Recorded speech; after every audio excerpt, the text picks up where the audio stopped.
start by saying thank you to Angelica. Can we offer a round of applause to Angelica? She has been very motivated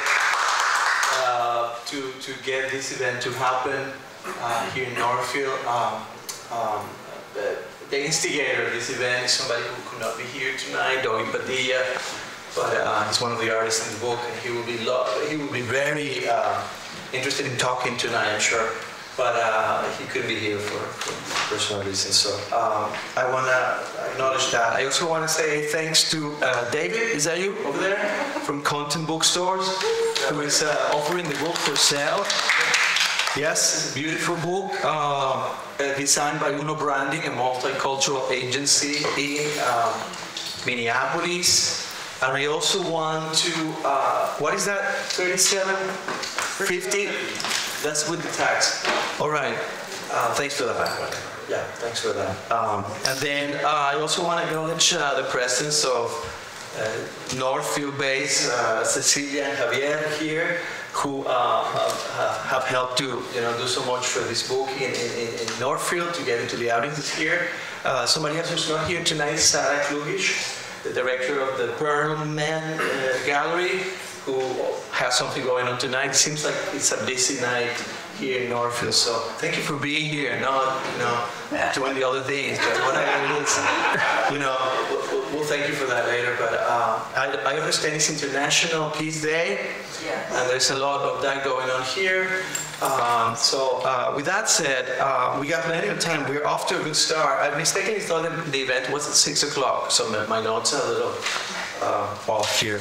So I just want to give 5 minutes of an update, and then we'll go and talk to the artists, okay? We'll talk about the art, we'll talk about the artists, and we'll talk about community. Those three things. No one being more important than the other, okay? And then I will be showing some slides from images that are in the book, and then next to the slides, I'll be showing an excerpt, okay? Something that they said during the conversations that could trigger conversation with you guys as well. They can take it over from that point on. I just want to give you an update about the book, and this is the last thing I say.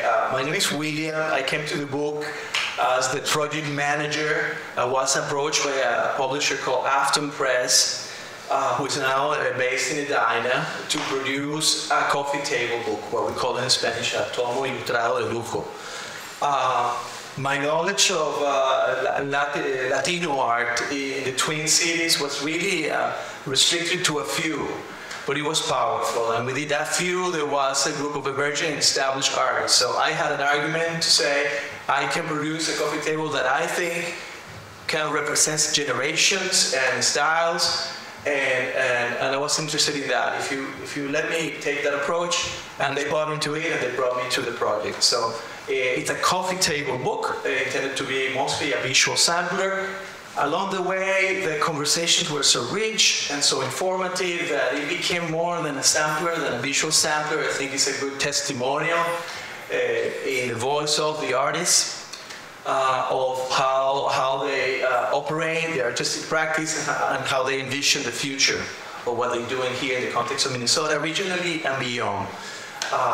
So a word that I could say is I decolonized the book from the author idea. I didn't want to be an academic describer here, postulator of any kind. I wanted the artist to speak by themselves. So I put the keys down and laid the keys by the gate and let them talk. So I hope you enjoy that from the book.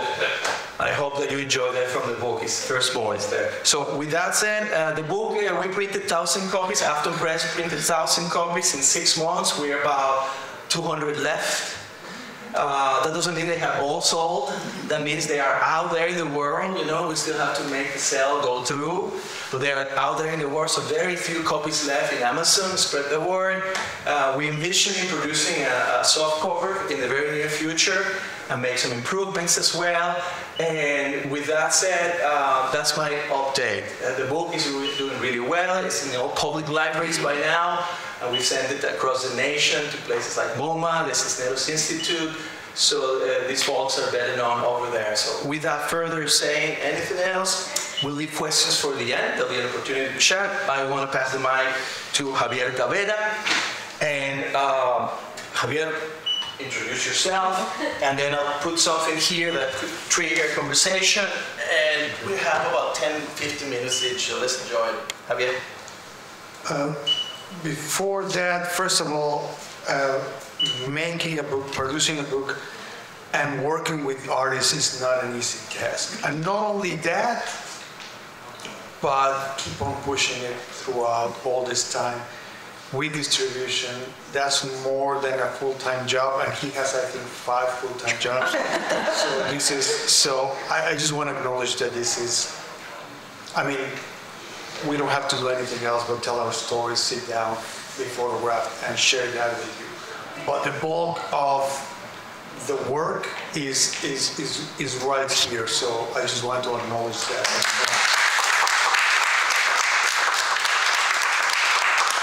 Rallying up artists, convincing us to do stuff, hurting butterflies, right? To make this happen.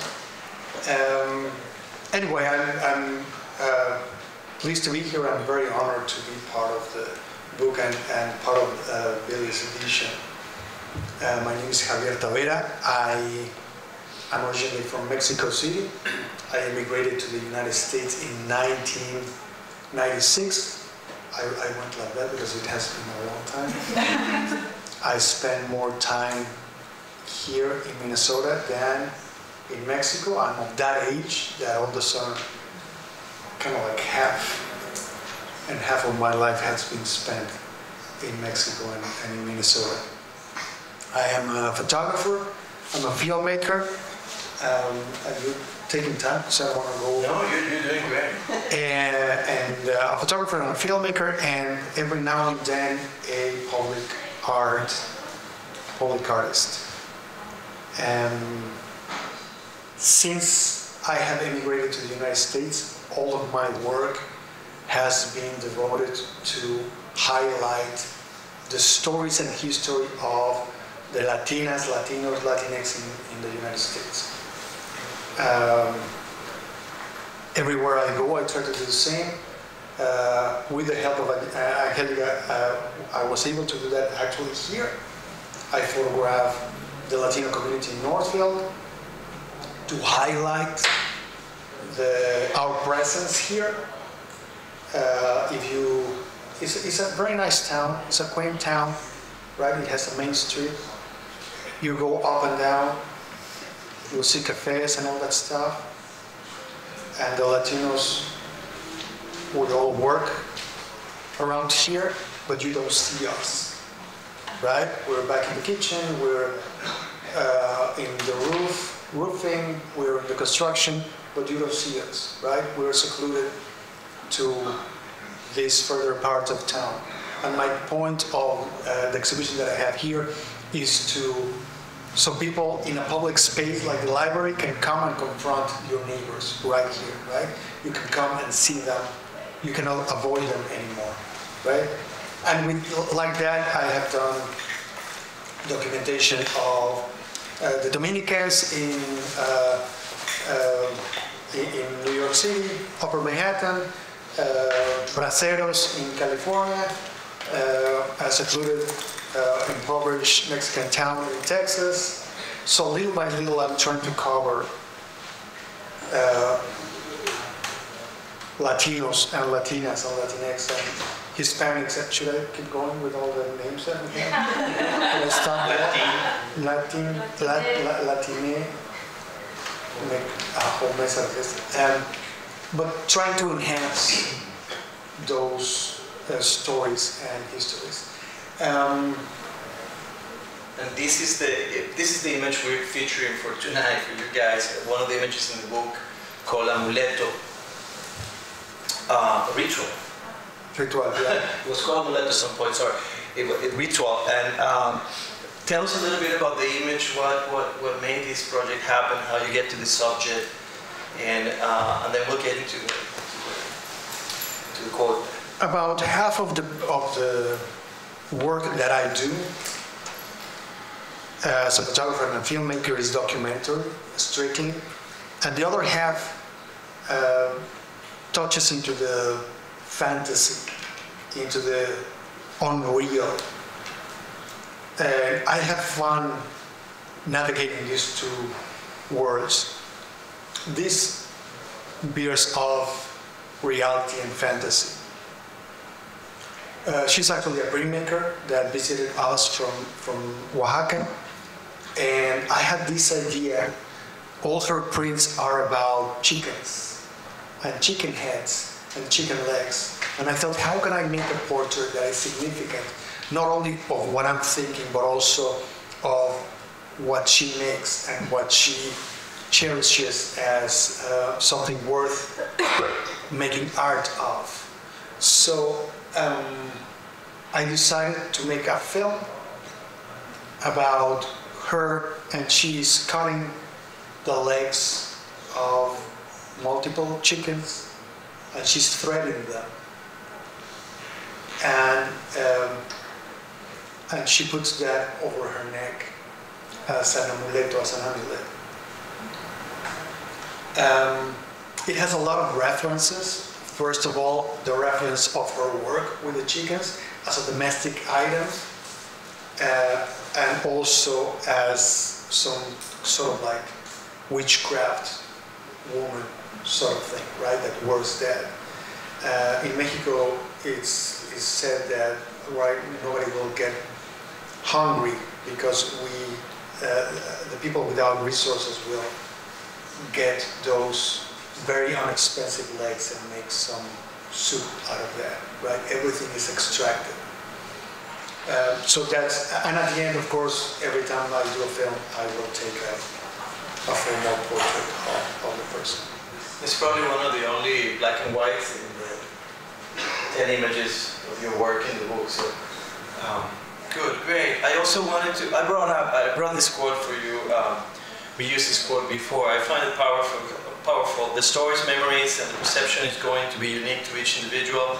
I have no authority at all. Just to close your moment here, what do you mean by having no authority? Where's that? As a photographer and a filmmaker, I'm the observer, right? Of course I edit, of course I crop, of course I communicate with the seer, right? What is that story? But I see myself more as a witness. And the photos are not my creation, right? I don't have any, I have some control of it, technical, right? And it's between the sitter and me to decide what will make a good portrait and what will make a good representation of somebody. So that's why I say, I mean, I lack of authority of dictating what's going to happen in that scene. Is what people can give me, and I can complement that with some frame and technical stuff, and then we'll both make a portrait. So the authorship in portraiture, I don't believe in authorship in portraiture, right? Like I made this. No, right? If the people who I'm photographing don't meet me halfway, the portrait is not successful. And it happens often.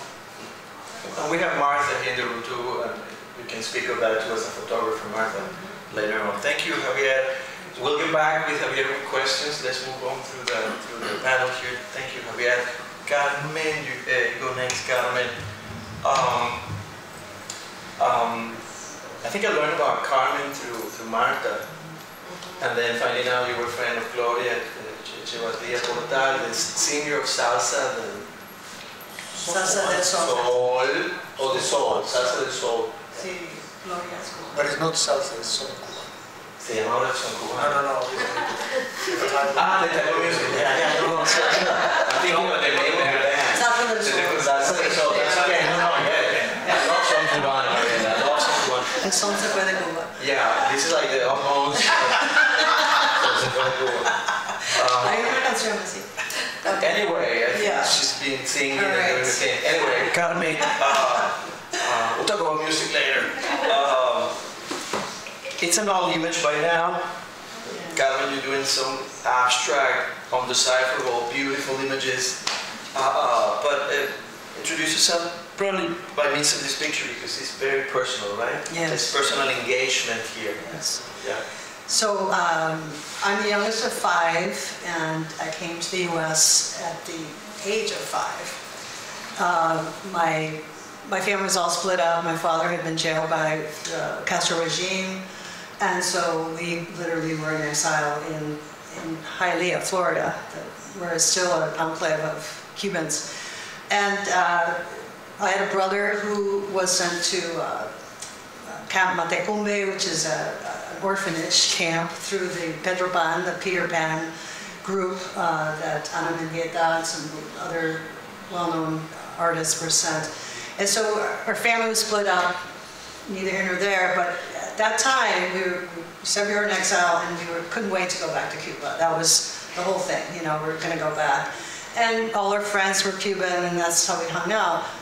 But at one point, when my father rejoined us, he had to work, and so we moved to farther north in Florida, and there were no Cubans anywhere. And I had to go to school, and because I started first grade, I had no accent, you know, I'm the youngest, and so my siblings had an accent.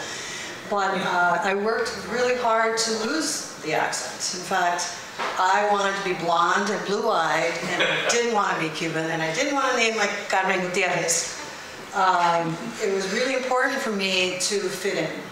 And so that's the lens that, when I started to make art, that I wanted to talk about, that is the universal concept of immigration, which I'm sure you all have some relation to. That's why you're here.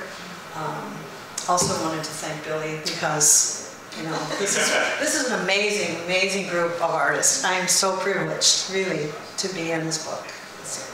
Wow. At any rate, I ended up in Minnesota and married my lovely husband, who was here, cheering me on. And I've been here longer than anybody here in Minnesota, and I've got the accent to prove it. So when I started making art, it really, to me, it was very personal, and I wanted to tell my story, which at the time was really my parents' story, because, you know, I was little, and so I was, okay, well, what is my story? Later on, I realized that I became tangled in their trauma, that I was part of their trauma. Cecilia talked about it a little bit.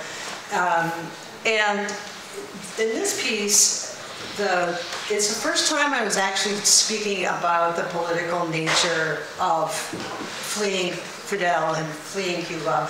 And it's hidden, though, because I was painting over it. So the foreground is an ocean scene, and underneath it is my maternal grandfather's birth certificate. And on it was a piece of paper that had some stamps on it, and it said, "Sin él no vale," which is, without it, it's worthless. And so, to me, it was a way to say, okay, here's the bureaucracy, and here's how governments, you know, handle people, and here's the whole idea that your whole value is based on the documents you have. And so, kind of through the title, I was kind of getting at that aspect. I wasn't being overtly political in nature, because there's many people that feel that Fidel helped Cuba, you know, and so everyone has an opinion. So that's the foreground. The paper doll dress came about, and it's an image that I've used a lot in much of my work, and I realized that is my artifact. That's part of my history. In this case, the paper doll dress is transparent, and many of them were. And that, I realized, besides its being my identity and hanging on a clothesline, I realized that it has to do with the fact that I am such a dual person, that I have this duality that we all have, and that I don't know that I'm fully formed, you know, and so the dresses are kind of clear, if you will. If you see other ones, you'll see that they're clear as well. And in the chicken wire, the skirt is made of chicken wire, is something that also spoke to my culture, my heritage. The stamps are from the early 70s. my mother used to correspond with my aunt and uncle back in Cuba. They chose to stay. My uncle was a communist, and so they stayed, and the rest of my family left. And so she would send letters back and forth, and I felt it was the idea of sprinkling these stamps was a way to have, again, another connection with my mother, with the family, with the idea of travel, with the idea of having fled, and really not going back. You can't ever go back. So, yeah. Well, that's it. We'll get to questions. We have questions for Carmen. Integration of my immigrant, my work has always represented the integration of my immigrant experience with being a Midwestern. I think you answered it in your bio. Yeah, so I just wanted to say, since Billy brought it up, I've moved into a new form of art. Yeah, your accent is very Anglo, but I can hear something there. It's called a sazon. Okay. In the back, you won't play subconsciously. Just so you know. All right. That's just me from the few conversations. She is very Latin.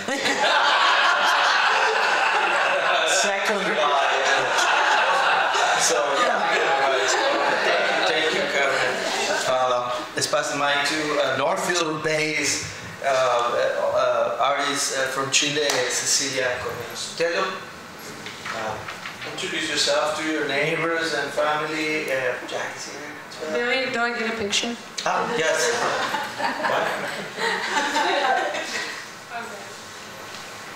All right. So I have to start by, I'm going to annoy the heck out of you. Billy, thank you so much. I mean, it's true, because whenever Billy is up to something, I mean, he's always up to something to begin with. And I'm always thinking, like, when does he find time to sleep? You know? And I don't sleep. I believe that, because I don't know how you get so many things done, but you motivated it, and I feel like we'll talk about that at the end. But I feel like so much of what's happening with the Latino and Latinx scene is really a moment. It's like you're seeing a comet. You see comets all the time, you know. So I'm trying to, kind of capture that comet pass by. And you are that comet, guys. So I'm just an astronomer here. Sure. All right. Sure, we'll just leave it at that. Let's leave it at that. Yeah, or we can take it outside. Yes. So anyways, my name is Cecilia Cornejo Sotelo, and I am from Chile. And I didn't realize, but I've been here longer than you. I came in 1994. So it's been like half of my life spent here and half of my life in Chile. So, but I didn't come to Northfield. I first came to California, then Iowa, then Chicago. And after spending, Chicago was the time that I had spent the longest time, like almost 10 years. We moved here. So I've been in Northfield since 2010, which is a very long time. Yes. And I have to say, my work, well, the film that I'm presenting on next Thursday has a lot to do with being Chilean, with being a Chilean living in the US. And it's a very personal film. Again, it's a personal response to the events of 9/11, which for me happened at the start of my graduate program at the School of the Art Institute of Chicago, where I went to study film. Oh, yeah, by the way, I'm a filmmaker. Sometimes I forget. You will see why. So that's one film, and other films that I've made that deal with that a sense of being in between cultures. But the work that I've done in Northfield is very, very locally rooted. It's very much of this place. And the reason why that is the case, it's because when I moved to Northfield, after having lived in Chicago for so long, was when I felt like, wow, I stick out here. People don't asking me, like, where are you from? You know, nobody would ever ask me that in Chicago because everybody's from everywhere, you know, but here it was like, you don't look Scandinavian, you know? And I don't see that changing anytime soon. So this became kind of a thing, you know, kind of like, wow. And like Javier was saying, you know, I knew that there was an important presence of Latinx people here, but I wouldn't see them. The only time I actually saw them was when, like, first we moved here, we didn't have a washing machine, you know, so we had to go to the laundromat, and then I would see people. So I was like, okay, this town is kind of interesting in that way. So the first thing I did here was to work with skateboarders, because believe it or not, I thought I had more in common with them than with the rest of the people in town, because they also were sticking out and were actually not necessarily welcomed here. At that time, when I moved here, the city had banned skateboarding from downtown. And so I became involved with them, trying to understand how people that looked the part, you know, they looked like they were from here, they sounded like they were from here, yet the city was very hostile to them. You know, they had been at that point working on trying to get a skate park for 13 years, and they still were not successful. So what I did is I proposed to them, they used to meet at the Key, the Northfield Union of Youth, and I approached them and said, you know, why don't we work together? Why don't we make a film that follows the process through which you're trying for the third time, this was the third generation, to get a skate park. So we worked together for 4 years. We started working on that when they were graduating from middle school, and we finished the film when they were graduating from high school. So whoever says that youth are reliable and, oh, you know, they will never show up, or they're, you know, I'm like, grown-ups, hello? I've had an incredible experience with young people who are so generous and committed. And they were working for something that they knew that they were not going to see. They knew that they were making these for other youths, not them, because they would be long gone. And all those pictures about the skateboard project are in the book. Yes. And so, okay, I'm gonna accelerate. And so that film made me kind of realize, oh, maybe what I'm doing here in Northfield is mapping this sort of marginality in this seemingly perfect town, which led me to this other film that also was 4 years in the making, called Ways of Being Home, between Northfield and Maltrata, Maltrata being the town where most of the Mexican population that live in Northfield come from. So just like in the previous film, I work with people from the community. So my camera person is someone who lives in Viking Terrace, where most of the Mexican people live. And now I'm so proud to say that he credits the film for wanting to run for city council. And now he's the youngest, and the first Latinx people in city council. Wow. So I know, I'm like, hell yeah. So that film took 4 years.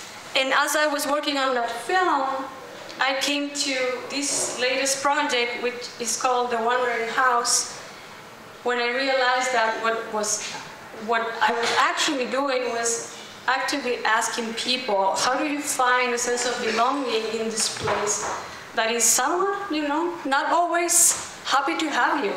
How do you manage that? But I wanted to extend that question to everyone, not just people who, in my perception, were being, you know, othered. I wanted this to be like everyone in Northfield. But that also had to do with this notion of rural people are also other, you know? And Northfield, I mean, we could have an argument of, is it rural? Is it, what is it?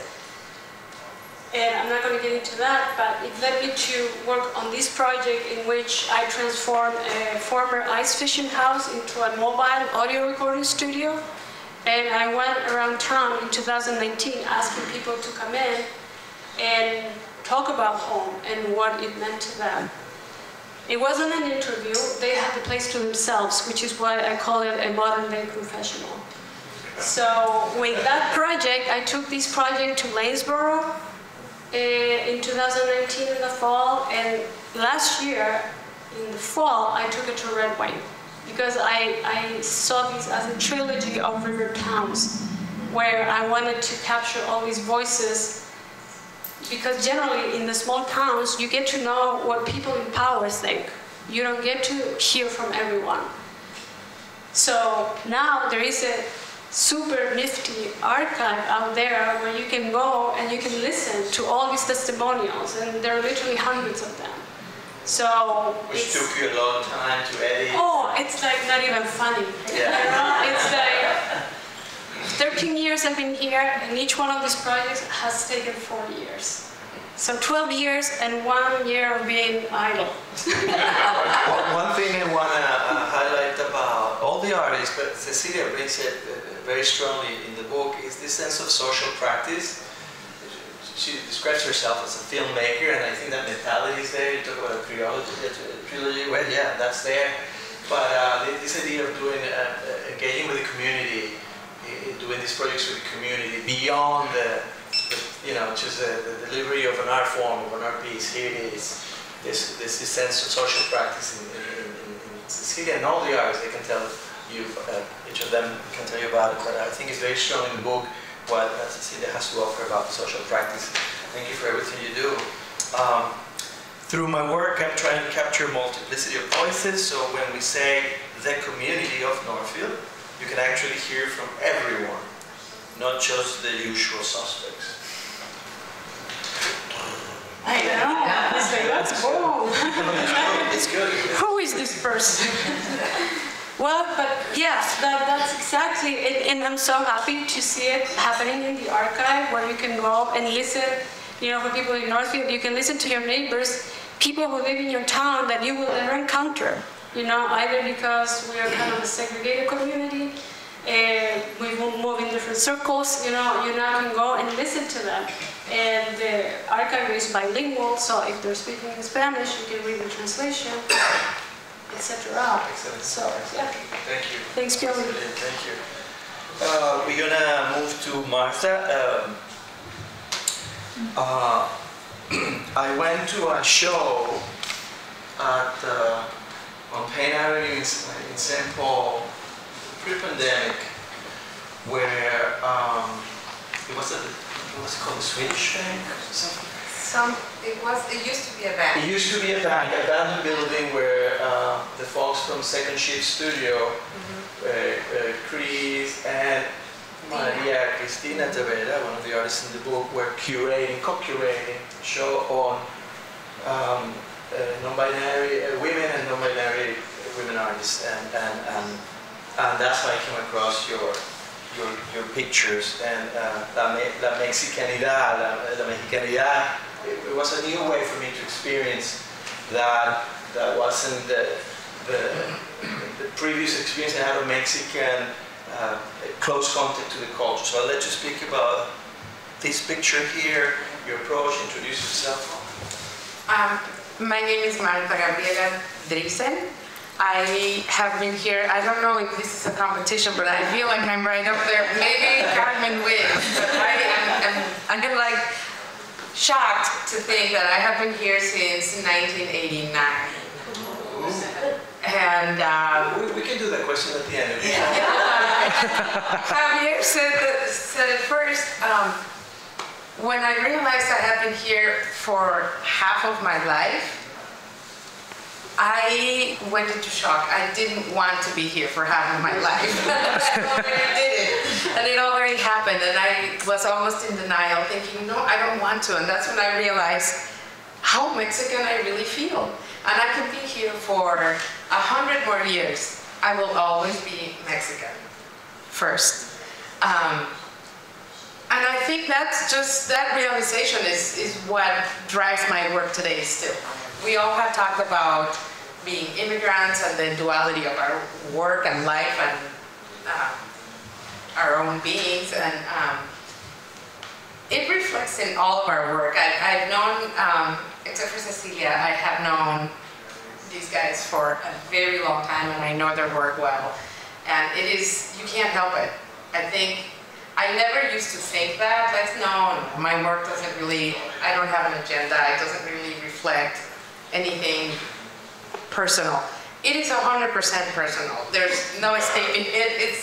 And you can't help it. And it's, for me, it's very fun to think that there's that part of me that I don't always recognize in my daily life, but my goodness, when I put my heart into it, that's where it is. And it's fun, and it's a wonderful opportunity to let it happen, to let it be alive. That Mexicanidad. It's fun, no matter if it's Minnesota or wherever we are. I think it's just, it's a wonderful thing that our art form allows us to express that. I'm really interested in this piece here.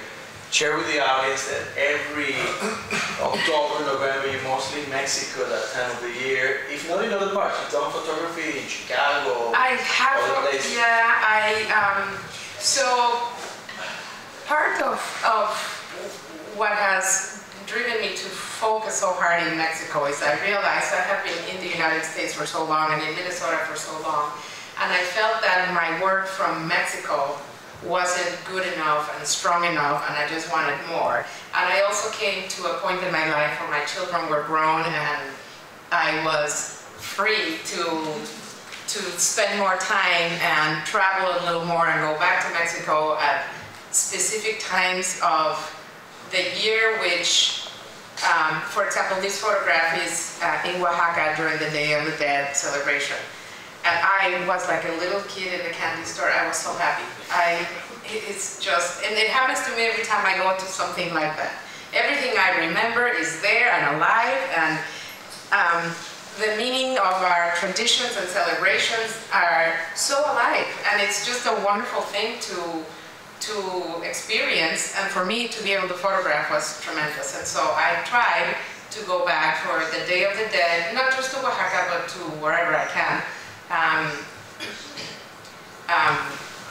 trying to think what other ones. There's a couple other small, I've done a lot of, in Guanajuato, the towns have saint days. So San Miguel de Allende, many of you might know, they have a day that is called San Miguelito. So this patron saint of the town is celebrated, and the communities from all over San Miguel that come from places that you wouldn't know existed, and they acknowledge, and they have the images and the dances and the traditional dress and a lot of stuff that is so important to them and to the community. And that's, I mean, I try to photograph that because even if I don't know it, it's part of who I am. And I think it touches somebody. If people see my photographs anywhere, it is very important to me that it touches somebody out there. So that photograph was taken in Oaxaca, but the phrase is from the first time I photographed Good Friday in Chicago. And it was spectacular. I honestly, I got there early and I was ready and I checked the light and, you know, where's the people, where are they going to walk to, and I was all set. And when it actually started and I saw the people gathered, I froze and I cried. I was so happy. I couldn't believe it that we were in Chicago. There we were, all of us. And there were so many of us. It was fantastic. And I honestly thought, this is it. I mean, it's what runs through my veins, and it's right here in Chicago. I couldn't believe it. It was emotional, but it was also very encouraging. It was very encouraging. Martha's work in the book is all black and white, right? So yes, I am a photographer, but I am primarily a street photographer. and my work is in black and white only, unless I use my cell phone. It's very interesting to hear what Javier was saying about his work. My work it's the same, but it's so different. You know, we're documenting something about our who we are, and at the same time, it's done in such a different manner. You know, we're both acknowledging the culture, and the same thing with all of our work. You know, you're still we want to pull that out, and it's beautiful to see that it can happen in so many ways. In a way, it's the same as people. You know, we're all Latinos, or we're all Mexican, or we're all whatever, but we're all the same, and or from Northfield. It doesn't matter. At the end of the day, we're all the same, and that's something that I have enjoyed. The photography thing. I'm a street photographer, which means I just walk endlessly on the streets of wherever I am, and I don't plan on anything. I just come upon. I mean, I photograph. I document everyday life. So whatever looks interesting to me visually, I wait and I frame and I compose, and you know, the light is right and the moment was great, I take the picture. I don't pose anybody. I usually don't talk to the people beforehand, or sometimes I do, and then I just kind of have to let some time go so that they act naturally and not pose. So my work is all very candid, and it's just very, I don't really crop, I don't use much of Photoshop or anything like that. I'm very straightforward. I don't like technology, so unless I do that, here I am. And it's very fun to use it, but I learned in the darkroom and with an analog camera, and film is beautiful, but I went to some workshops with an amazing photographer, and when you do these workshops that were like boot camps, it's very fast, and you have to have, your work has to be in digital form, because you photograph all day, and then at the end of the day, well, you get a couple hours to kind of edit your work and then show in a group, and we talk about it, not unlike what we're doing here. So you have to have that, and it was hard to go back to the darkroom after that. I also print my own work when I'm not in conflict with my technology, which happens a lot. Every time that there is an update to whatever the systems, I start crying because I know I'm going to have problems. But I love printing my own work. I think it's, for me, it has been another opportunity to put my stamp on my own work, to determine whether I want it. I mean, you can work with printers, and I have worked with many, not many, but with some printers that are incredible, and you know, you can develop a very good relationship with a printer that understands you and your work, and you can say, I like this mood or that mood, or I want to make it more, you know, a little darker or lighter, whatever you want, or more contrast, whatever. But I like to do that myself. Sometimes I make a lot of printing, I do a lot of proofs, and then if I have a show, then I go to my master printer and print together. But, the more I hear you guys talk about your work and your essence, I realize that one of the things that made this book happen is this sort of my admiration for your sincerity as artists. By that I mean, you know, you see in your case, Martha, you see a nostalgia transform into beautiful pictures, you know, and the need to keep practicing as a way of surviving. Also, you talk about a humanity that is in the group and larger than the group, so I admire that a lot. And thank you, Martha, for your work and for including your images in the book. David is there from Content Bookstore, with the books that you can buy, and we can sign for you if you want. Whatever you want, we'll do it. Thank you, Martha. Thank you, Billy, because honestly, we've all said it. His persistence and his determination is pretty admirable. We might be together, but it's Jose. wonderful. And yes, he does have like 5 full-time jobs, but if you ask him a question, he answers instantly. And I don't know if that's on your coffee break or what. I don't. Yeah, it's staying out of trouble. So. No, and let's pass the mic to Luis. Just a quick thing that I have to say about Luis. Javier and the group, for me, these were the first experiences that I had of Latin in Minnesota were literally Luis when I was working at La Prensa de Minnesota. Director Mario Duarte, I was a student at the U, and I saw those ads about the Day of the Dead designs, and I then ran into the work of Javier. So just want to point that out. You know, I think you have created that stamp of me, a reference for what I call in the book contemporary wave of Latino art. You know, this perception that there's a contemporary new wave of artists here that doesn't have to be the old Latino art that everybody kind of stereotypically think about. You know, whether it's muralism or so, which is fine. But I think these guys are really bringing it to the next level, to a conversation about these days and the angst of living in these decades. So thank you for that. Luis, you are a force. You are a social practitioner. Unbeknownst to you, you do so much for the community, and your work, man, it's I like to call this kind of like the Andy Warhol of the Latino movement. I'm like, there is everything. There's the artist, the philosopher, the entrepreneur. He's like, and then there's a mystery about Luis too, and then you see it in the work, and again, the humanity shows up. So, Luis, introduce yourself. Take it over. Thank you for the introduction. Thank you for having me here and for the invitation. Beautiful library. You guys are lucky. My name is Jose Luis Fitch Jimenez Tercero. But as soon as I moved to the United States, it went down to Luis Fitch. And you might ask why?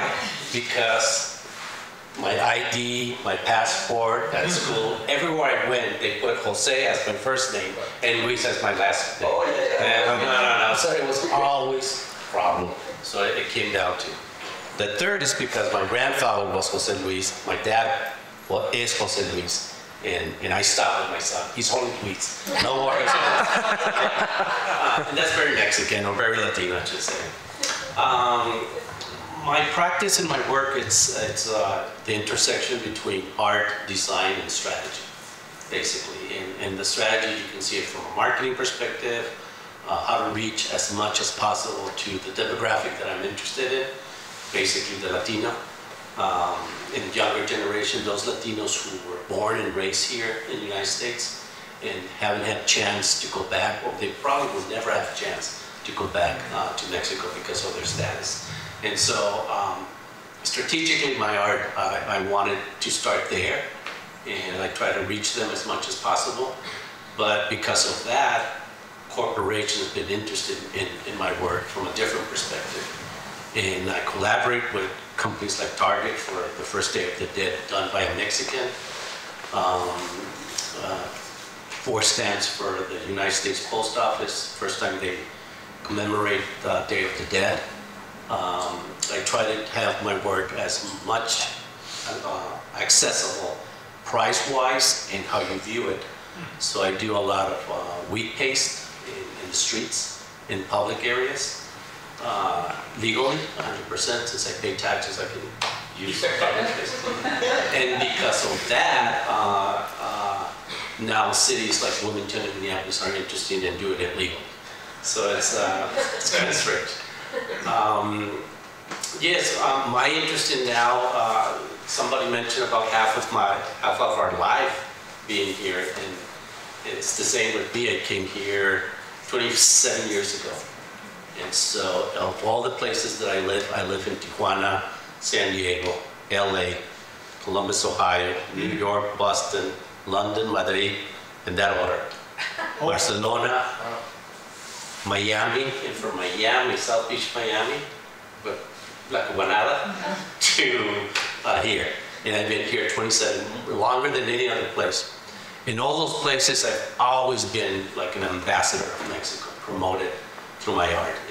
Places like Columbus, Ohio, they've never seen a Mexican, you know, when I first arrived. They'd never seen an exhibit. They didn't even know what Day of the Dead was. So it was very colorful for them. So I've always been very interested in bringing culture.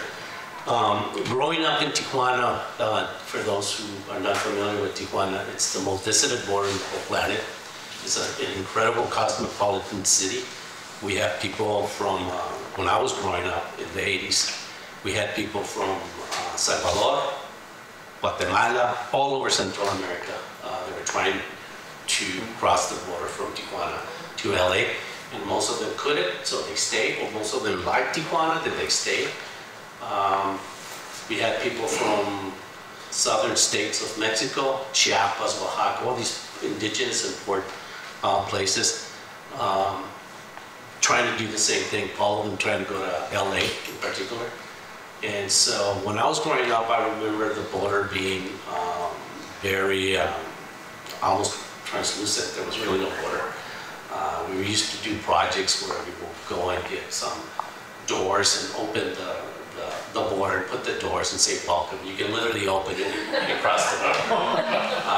Or if you had $1, we would buy ice cream in San Isidro. It's across the border because the ice cream was better than you know, for us. And we just go in our bicycles, and like 20 of us, and all the way to the border, and just say, "U.S. citizen," and they would say yes. And they come back 10 minutes later. You can't do any of this now anymore. There's lasers and helicopters. Yeah, it's there's computers, and they weight the car now automatically, and there's special lines. The lines can be anywhere from 3 to 4 to 5 hours to cross in a car. The lines walking, they can take 2 hours. It's just an incredible amount of people that are trying to cross the border. We have 2 big borders in Tijuana, and we're thinking about opening a 3rd one. Is that how busy it is? And so me growing up in Tijuana in public schools, I grew up with people, let's talk a little bit about skin colors now. People from Oaxaca and Veracruz, where they're Afro-Latinos. A lot of people don't know this, but we have a lot of people who are Afro-Latinos, basically. And so it was normal in my classroom to have the whole rainbow of color, and we never questioned it. There was people who were like German descendants, Menonitas, in Tijuana. And so people from the north of Mexico are more light-skinned and white-skinned, and people from the north of Mexico, Central, is more indigenous. But in Tijuana, we had it all. And that's what made it very cosmopolitan. We have a lot of people from Mexico didn't even speak Spanish. They were Zapotecos, so their language is a different one. And so growing up with this, we celebrated in Tijuana Halloween, not Day of the Dead.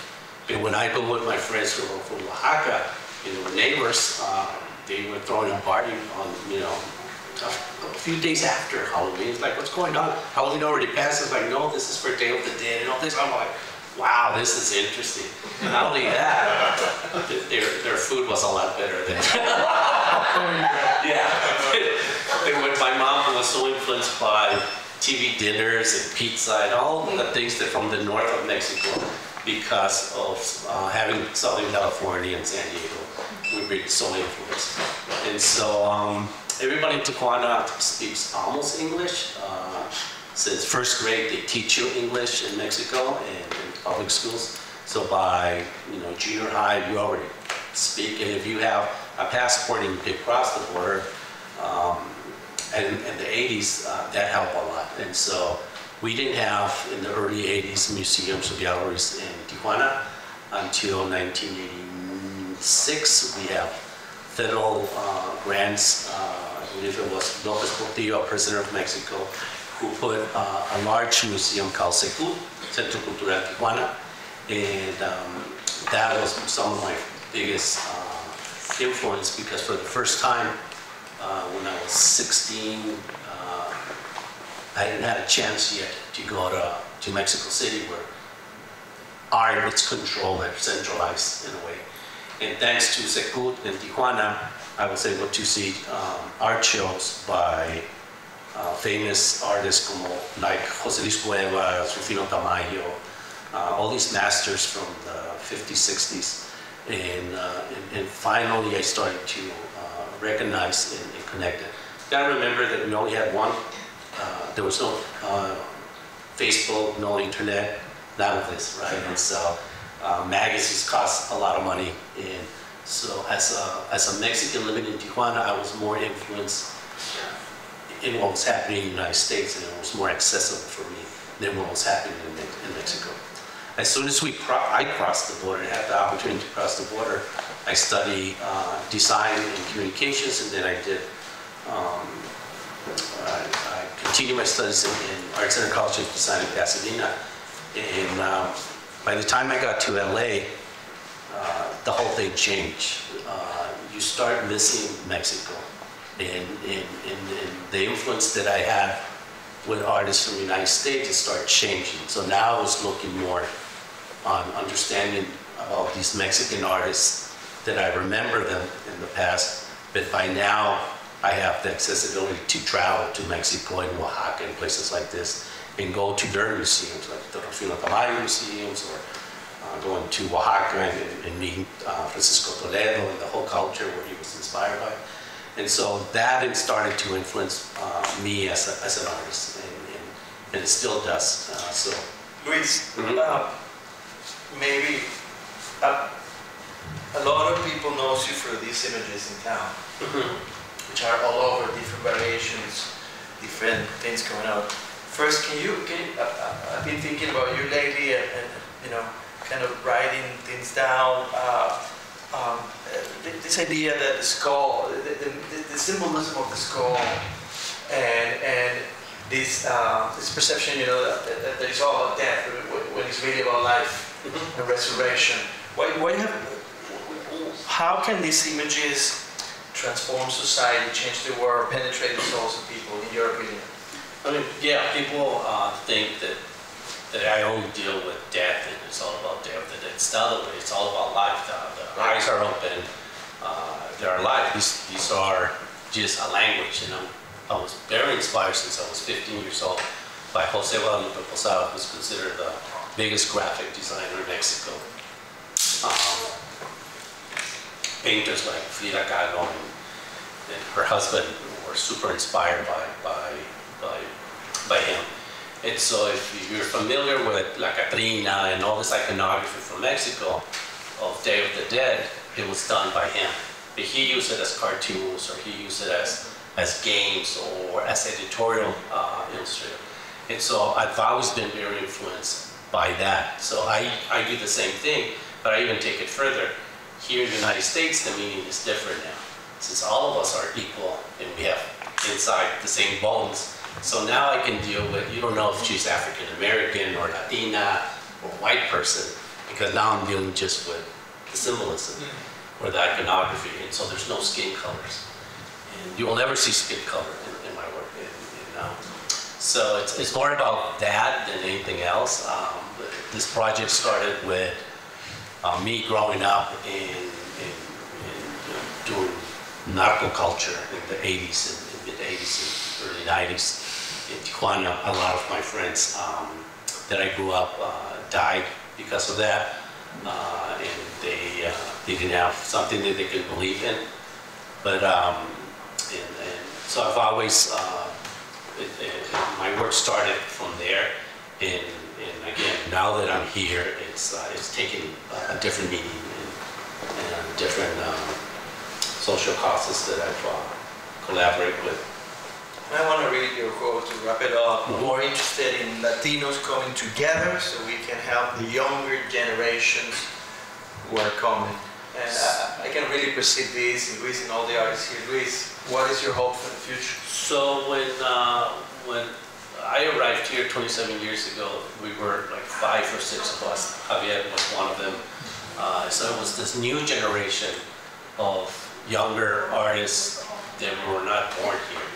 And we didn't necessarily feel Chicanos, or we were not educated in schools where they push you so much to be Chicano and all about that. We felt Mexicans, and we wanted to promote Mexican as even if we were so disconnected from Mexico.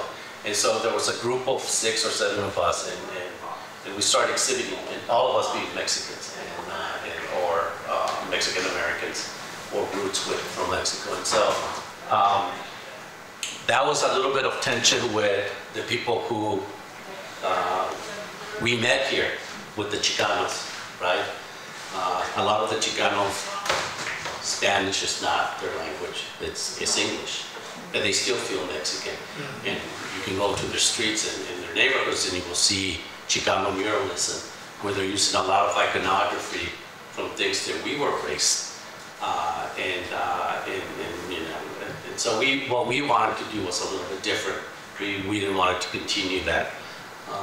Nothing wrong with Chicano. Now it's a whole art movement, and there's some museums and books about it. It's part of the American art culture, Chicano. Just that these group of young Mexicans, at least I didn't identify with it. 27 years later, now there's 2 or 3 generations of kids who are 21, 22 as they're going to the university. And again, like I mentioned before, they've never been in Mexico. They don't know who's who.